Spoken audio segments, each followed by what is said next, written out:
Welcome to Stubborn Fat to Abs Part 3. This is the last part and we'll be covering in this one training, how to work out in order to get rid of that freaking stubborn fat. Now, if you haven't seen part 1 and 2, I'll include some links above, some links below. Make sure you definitely see those because we talk a lot about some very important things you have to know. Diet, for example, which is crucial. You can't out-train stubborn fat. That is equally important, and also a lot about mental obstacles, about myths when it comes to stubborn fat. What is stubborn fat in comparison with regular fat? All kinds of topics like those. If you haven't seen the previous videos, go watch them. But right now, let's get started with part 3.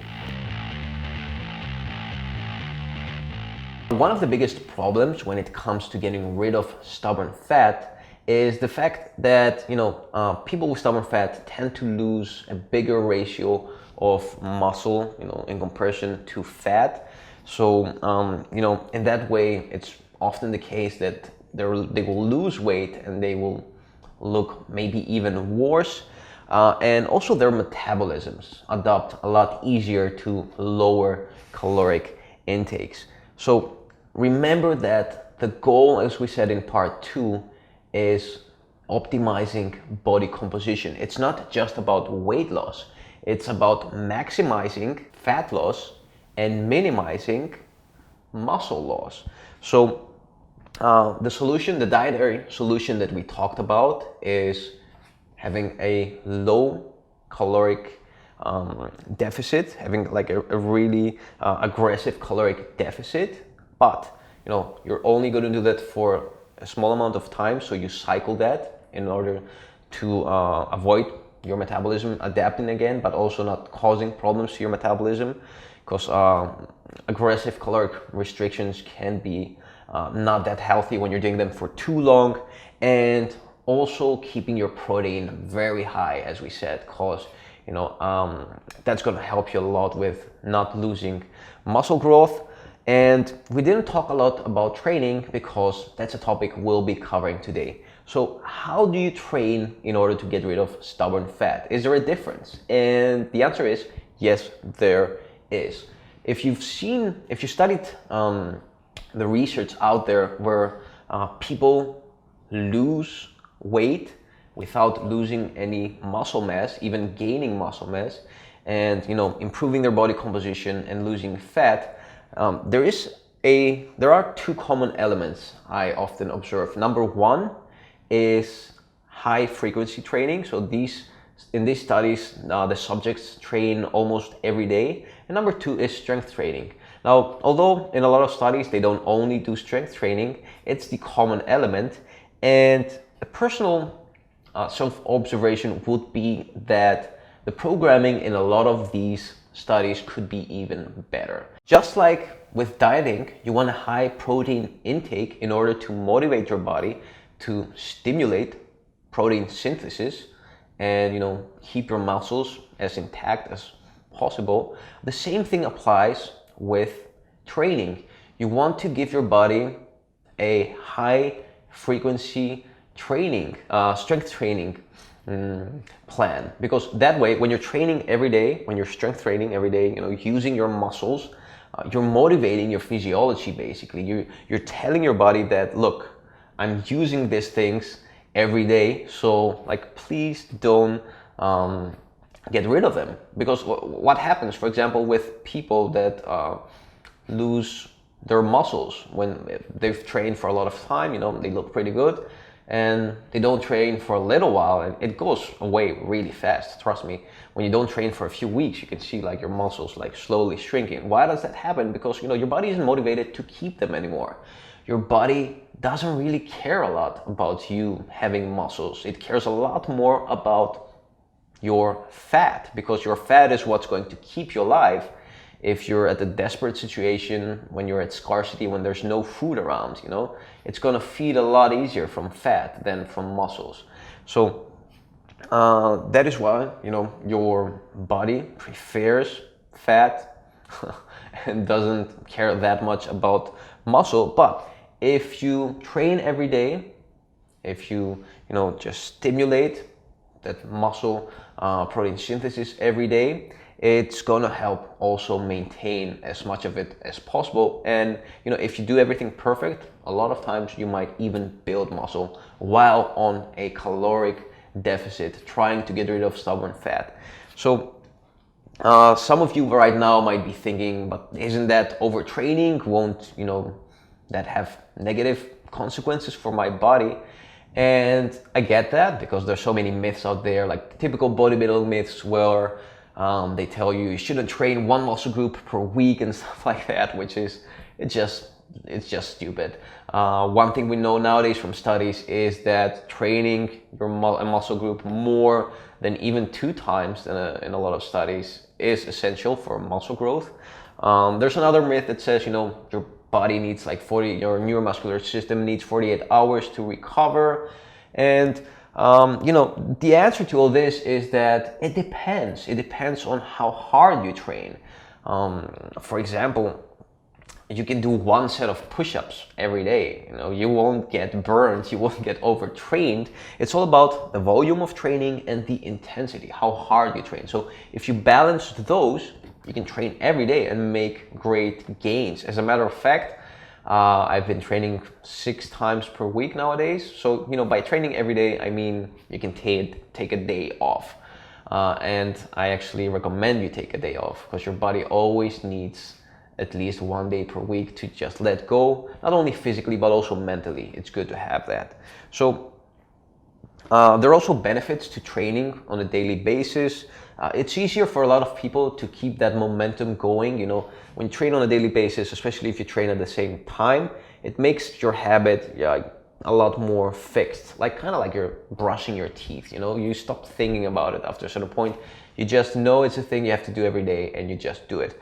It also helps with motivation, because when you're putting in hard work and investing time on your workout, you'll be also more motivated to maintain your diet.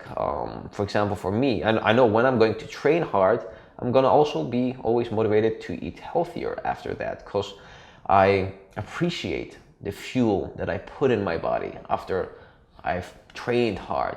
And you know, for some people it might be the opposite. Some people like train really hard so they can eat more, which doesn't really work, because you know, unless you're running like a marathon per day and doing like 6 hours of weightlifting, which will destroy your body, you know, the calories that you're gonna burn are not that much. I mean, it's like 3 pieces of pizza.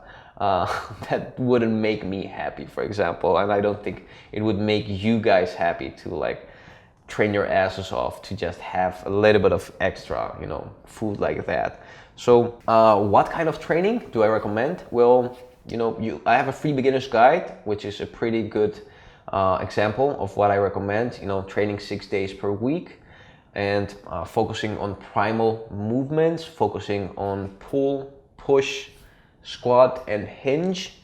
So what you can do is, for example, you can do pull, push, and squat one day, do pull, push, and hinge the other day.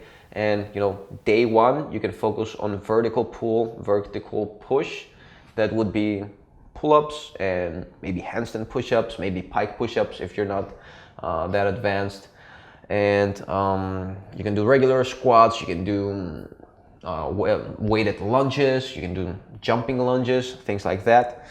And the other day you can do horizontal pull, horizontal push. So for example, inverted rows, push-ups, and a hinging movement, such as you can even do prone cobra, which is like an isometric hinge resistant exercise, still a hinge, considered a hinge movement.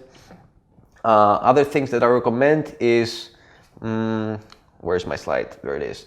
So there it is. Focus on clean, focused reps. You don't want to go to failure, especially when you're training frequently. You want to avoid failure, but that doesn't mean that that's an excuse not to push yourself hard. Just focus on auto-regulating your strength and your reps by just training mindful, using mind to muscle techniques. I'll include some links on that if you haven't seen my mind to muscle playlist. And you know, basically train as mindful as possible, keep your reps as clean as possible, and avoid going to failure. Once you feel that you're gonna fail a rep, just let it down. Just stop and take some rest and start the next set. Also, if the next day you train and you feel like doing a little bit less reps, that's okay. We're not going crazy on this plan in terms of making really extreme progress with our workout. We're just using this as a method to support our goals of getting rid of stubborn fat. Again, that doesn't mean you shouldn't take your workout seriously. You should take your workout super seriously. Just don't obsess, if some days you feel weaker, because you'll be on a really challenging diet and your body might feel a bit different a lot of days. Although on caloric restrictions, you'll be surprised on how much energy your body actually has, because it's producing more catecholamine hormones, more adrenaline hormones and things like that, because your body understands that it's at scarcity and your hunter gatherer instincts are a lot more stimulated. So train 5 to 6 days per week. Go for 6, 5 minimum, don't go lower than that. Take 1 day always off. Important for your body and for your mind as well. Last thing I should mention is cardio. You don't need it. If you want to do it, you can.